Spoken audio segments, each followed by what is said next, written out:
جب حضرت سعد ابن ابی وقاص رضی اللہ عنہ شکار کر رہے تھے تو آپ صلی اللہ علیہ وسلم نے جو اپنی داڑھی مبارک ہے وہ ان کے کندھے پہ رکھی اور کہا کہ ارمی یا سعد کے اے سعد جو ہے تیر پھینکو۔ مدینہ سے آپ یہ سوچیں کہ جب نکلے تھے 12ویں روزے کو تو وہ روزے کے ساتھ تھے، لیکن جب یہاں پہ پہنچے تو آپ صلی اللہ علیہ وسلم نے جب وہ ہرن کا شکار ہوا تو آپ نے سب کو جو ہے حکم دیا کہ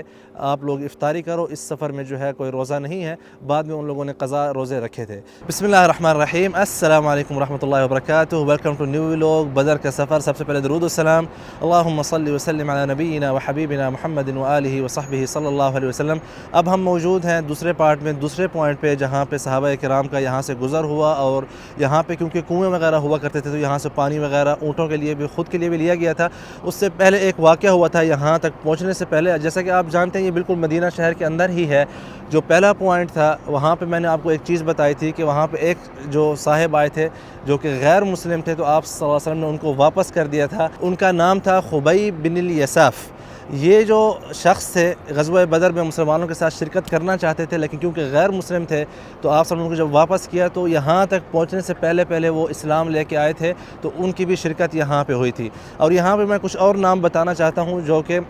غزوہ کے جو لشکر تھا اس میں شریک نہیں تھے، لیکن ان کا حصہ جو ہے ان میں شامل تھا، کیونکہ آپ صلی اللہ علیہ وسلم نے خود ان کا حصہ رکھا تھا۔ مثال کے طور پر ان میں حضرت عثمان بن عفان رضی اللہ عنہ میں نے پہلے بتایا ہے، اسی طرح جو ہے عاصم بن عدی جن کو آپ نے اہل قباء کا والی بنایا تھا، ان کا بھی حصہ اس میں شامل تھا۔ اس کے علاوہ جو 2 صحابہ آپ نے بھیجے تھے ابو سفیان کے لشکر کے تعاقب میں، تاکہ جو پہلے جا کے وہ دیکھ سکیں کہاں سے لشکر آ رہا ہے، کہاں تک پہنچا ہے، اس میں آئی تھنک طلحہ بن عبید اللہ رضی اللہ عنہ اور سعید بن زید رضی اللہ عنہ، یہ 2 صحابہ جو ہے جن کو آپ نے بھیجا تھا، جس طرح آپ عام زبان میں کہہ سکتے ہیں خفیہ، جو کہ دیکھنے جائیں کہ قافلہ کہاں تک پہنچا ہے وغیرہ، وہ ساری تفاصیل آپ آگے بھی جان سکیں گے۔ اس کے علاوہ ابو امامہ رضی اللہ عنہ جن کی والدہ جو ہے بیمار تھی، تو آپ نے ان کو کہا تھا کہ آپ کا حصہ جو ہے اہل بدر کے ساتھ ہے، لیکن آپ اپنی ماں کی خدمت کرو۔ تو اس سے جو ہے آپ ماں باپ کی خدمت کا سمجھ سکتے ہیں کہ اتنے مشکل حالات میں بھی آپ صلی اللہ علیہ وسلم نے ایک صحابی کو واپس بھیج دیا کہ اپنی ماں کی خدمت کرے، کیونکہ وہ بیمار ہے، لیکن ساتھ میں غزوہ جو کہ سب سے بڑی غزوہ مانی جاتی ہے مسلمانوں کی تاریخ میں، اس میں ساتھ نہیں لے کے گئے۔ تو آگے چلتے ہیں اور آپ کو دکھاتے ہیں کہ اگلا پوائنٹ کہاں پہ مسلمان رکے تھے۔ ایک چیز آپ لوگوں کے ذہن میں شاید نہ آ رہی ہو یا آ رہی ہو، وہ یہ تھی کہ 70 اونٹ تھے اس لشکر میں، تو 305 صحابہ تھے، تو آپ صلی اللہ علیہ وسلم کے ساتھ اونٹ پہ کس کس نے سواری کی تھی؟ اگر آپ کو پتہ ہے تو پلیز کومنٹ کریں۔ اچھا بھائی، اس وقت جو ہے ہم پہنچ چکے ہیں وادی ذات الجیش، وادی الضبوع بھی بولتے ہیں۔ یہاں پہ ایک کنواں ہے جس کنویں پر آپ صلی اللہ علیہ وسلم اپنے اکثر جو ہے سفروں میں یہاں پہ آپ نے پڑاؤ بھی کیا ہے، اور ان کنووں سے پانی بھی آپ صلی اللہ علیہ وسلم نے نوش فرمایا ہے۔ تو تھوڑی سی پہلے میں آپ کو جگہ دکھا دیتا ہوں، پھر اس کے حوالے سے جو ہے تفاصیل بھی بتا دیتے ہیں کہ یہاں پہ کیا کیا واقعات ہوئے تھے۔ تو یہ جو آپ کنواں دیکھ رہے ہیں اس کو بئر الضبوع کنواں بھی بولتے ہیں، اور اسی طرح جو ہے بئر الوہوب بھی بولتے ہیں، اور اس طرح بئر المشیریب بھی بولتے ہیں۔ آپ صلی اللہ علیہ وسلم نے یہاں اس وادی کے درخت مارنے سے منع کیا تھا کہ یہ جو ہے ایک، جس طرح آج کل اناؤنس کرتے ہیں کہ نیشنل پارک ہے، یہاں پہ آپ شکار نہیں کر سکتے یا یہاں پہ آپ درخت وغیرہ نہیں کاٹ سکتے تھے، تو یہ آپ صلی اللہ علیہ وسلم نے اس زمانے میں اس وادی کے حوالے سے بھی یہ حکم دیا تھا کہ یہاں پہ وادی ذات الجیش جو ہے اس کے درخت وغیرہ جو ہے وہ نہ کاٹے جائیں۔ اچھا بھائی، اس وقت ہم پہنچ چکے ہیں وادی تربان۔ یہ مبارک وادی ہے جہاں پہ غزوہ بدر کے سفر میں تحدیداً 4 بہت بڑے اہم واقعات ہوئے تھے، جس کا ذکر ہم یہاں پہ تفصیل سے کرنے لگے۔ 3 کا جو ہے واقعات کا ذکر آپ کے سفر میں جاتے ہوئے ہوا تھا، اور 1 کا جو ہے واپس آتے ہوئے یہاں پہ ہوا تھا۔ تو آپ صلی اللہ علیہ وسلم نے یہاں پہ جب دیکھا کہ اس وادی میں ایک ہرن جو ہے وہ دوڑتا ہوا جا رہا ہے، تو آپ صلی اللہ علیہ وسلم نے سعد بن ابی وقاص رضی اللہ عنہ کو کہا کہ اس کا شکار کرو۔ تو حضرت سعد بن ابی وقاص رضی اللہ عنہ جو ان کا نشانہ اتنا اچھا نہیں ہوا کرتا تھا۔ جب حضرت سعد بن ابی وقاص رضی اللہ عنہ شکار کر رہے تھے تو آپ صلی اللہ علیہ وسلم نے جو اپنی داڑھی مبارک ہے وہ ان کے کندھے پہ رکھی اور کہا کہ ارمی یا سعد کے اے سعد جو ہے تیر پھینکو، اور آپ نے اسی وقت دعا کی ان کے لیے کہ اللہم سدد رمیہ، کہ اے اللہ اس سعد کی جو تیر مارنے کی جو مشقت ہے، جو تیر مار رہے ہیں، یا اللہ اس کو صحیح نشانے پہ لگا۔ میں مفہوم بتا رہا ہوں۔ تو اس تیر کی وجہ سے جو ہے وہ ہرن جو تھی اس کا شکار ہوا تھا، اور پورے مسلمانوں نے اس لشکر میں کھائی تھی۔ اس کے علاوہ یہاں پہ ایک اور بڑا حدث یہ ہوا تھا کہ آپ صلی اللہ علیہ وسلم نے سارے صحابہ کو حکم دیا تھا کہ جتنے بھی 70 جو اونٹ تھے، سب کے گلے میں جو گھنٹیاں بندھی ہوئی تھیں ان سب کو جو آپ نے فرمایا تھا کاٹ دو یا اتار دو۔ اس کی وجہ یہ تھی کیونکہ اس وقت اتنا شور شرابہ نہیں ہوا کرتا تھا گاڑیوں کا شور یا اور مطلب ہوا وغیرہ کا، تو ایک جو ہے کلین جو ہے انوائرمنٹ ہوا کرتی تھی، تو یہ تھا کہ شاید کفار مکہ تک جو ہے خبر نہ پہنچے کہ مسلمان جو ہے 300 کی تعداد میں مدینہ سے نکلے ہوئے ہیں اور قافلے کے پیچھے جا رہے ہیں۔ آپ صلی اللہ علیہ وسلم نے صحابہ کو یہاں پہ روزے سے افطاری کا حکم دیا تھا۔ حضرت سعید بن زید اور طلحہ بن عبید اللہ رضی اللہ عنہ، جن دو بندوں کو آپ نے بھیجا تھا کہ جا کے وہ چیک کریں کہ قافلے کہاں پر پہنچے ہیں ابو سفیان کے،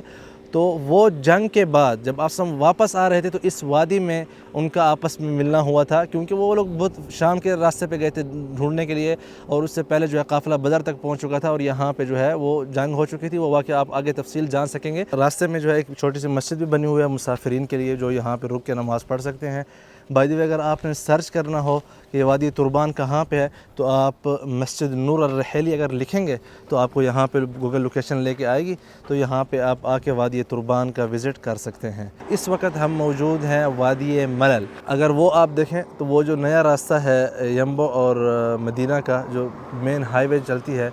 وہ آپ کو نظر آ رہی ہے وہاں سے، ٹھیک ہے۔ اور اگر ہم اس طرف دیکھیں، یہ جو بورڈ ہے اور یہ جو راستہ آپ کو جاتے ہوئے نظر آ رہا ہے، یہ جا رہا ہے الفگرہ اور الجفر۔ الجفر جو ہے یہ یہاں پہ آل بیت رضوان اللہ علیہم جو ہے بہت زیادہ یہاں پہ موجود ہیں، جو رہتے تھے کسی زمانے میں، ابھی بھی ان کی جو ہے باقیات کچھ جو ابھی تک وہاں پہ رہتے ہیں۔ اس طرح الفگرہ جو ہے یہ آگے 40 کلومیٹر ہے یہاں سے تقریباً اندر پہاڑوں کے اوپر۔ یہ مدینہ کی سب سے زیادہ جو ٹھنڈا علاقہ ہے مدینہ منورہ میں، وہ الفگرہ ہے۔ یہاں پہ جو ہے کبھی کبھار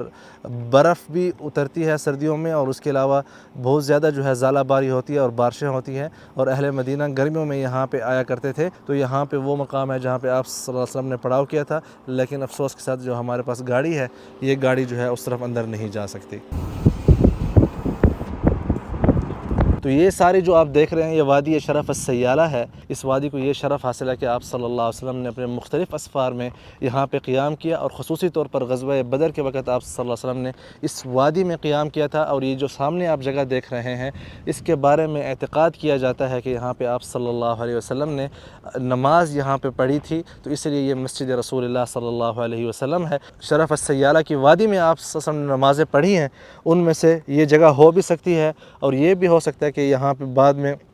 اس پوائنٹ کے اوپر لوگوں نے قوافل کے لیے، جیسے آج کل مساجد بنی ہوئی ہیں، ویسے کسی زمانے میں بنا دی گئی ہو، تو یہ پھر تواتر سے جیسے چلا آ رہا ہے کہ یہاں پہ لوگ نمازیں پڑھتے رہے کسی زمانے میں۔ جی بھائی الحمدللہ جمعہ نماز پڑھ لیا ہم لوگوں نے۔ ہم اس وقت وادی روحا میں ہی ہیں، لیکن جو مین ہائی وے ہے اس کے دوسری طرف ہیں جو آثار ہیں آپ صلی اللہ علیہ وسلم اور صحابہ اور قوافل کے حوالے سے، وہ اس سامنے والی وادی میں روڈ کے اس طرف۔ تو ابھی ہم انشاءاللہ روڈ کے نیچے سے وہاں پہ جائیں گے۔ جی اب تک جو ہے ہم آپ کو راستے میں مقامات دکھاتے آ رہے تھے کہ کہاں کہاں پہ کیا واقعات ہوئے تھے۔ اب اصل جو ہے آپ صلی اللہ علیہ وسلم جب مدینہ سے نکلے تھے تو آپ کو صرف قافلے کی مراد تھی، تاکہ مہاجرین کا کچھ سامان جو مشرکین مکہ نے روک لیا تھا وہ ان سے وصول کیا جائے۔ لیکن اب جو ہے جنگ کے آثار میں کیسے یہ باتیں تبدیل ہوتی گئیں، اور اب جواسیس کا جو ہے سب سے اہم کام شروع ہوا تھا، وہ آپ صلی اللہ علیہ وسلم کا یہاں پہ بئر الروحا یا شرف الروحا کے مقام پر پہنچنے سے پہلے، السیالہ کے مقام پر آپ صلی اللہ علیہ وسلم، جو کہ پیچھے ابھی ہم جمعہ نماز سے پہلے چھوڑ کے آئے ہیں، وہاں پہ آپ صلی اللہ علیہ وسلم نے دو صحابہ بس بن عمرو الجہنی اور عدی ابن الزغبا کو جو ہے آپ صلی اللہ علیہ وسلم نے بھیجا، دو اور جاسوس۔ اس سے پہلے جو آپ نے دو اور بھیجے تھے، جو کہ سعید بن زید اور طلحہ بن عبید اللہ رضی اللہ عنہ۔ جب آپ صلی اللہ علیہ وسلم سیالہ سے اس طرف آ رہے تھے تو اس وقت جو ہے حضرت سعید اور طلحہ بن عبید اللہ رضی اللہ عنہ ایک مقام ہے املج جس کا نام ہے، یہاں پہ وہاں تک پہنچے، اور وہاں پہ ایک آدمی تھا جس کا نام تھا کشد بن مالک الجہنی۔ جب یہ دو صحابہ ان کے پاس پہنچے اور انہیں پیغام دیا کہ ہم جو ہے محمد صلی اللہ علیہ وسلم کی تھرو سے آپ کے پاس آئے ہیں، اور ہمیں جو ہے ابو سفیان کے قافلے کے بارے میں جاننا ہے کہ وہ یہاں سے گزر چکا ہے یا ابھی باقی ہے،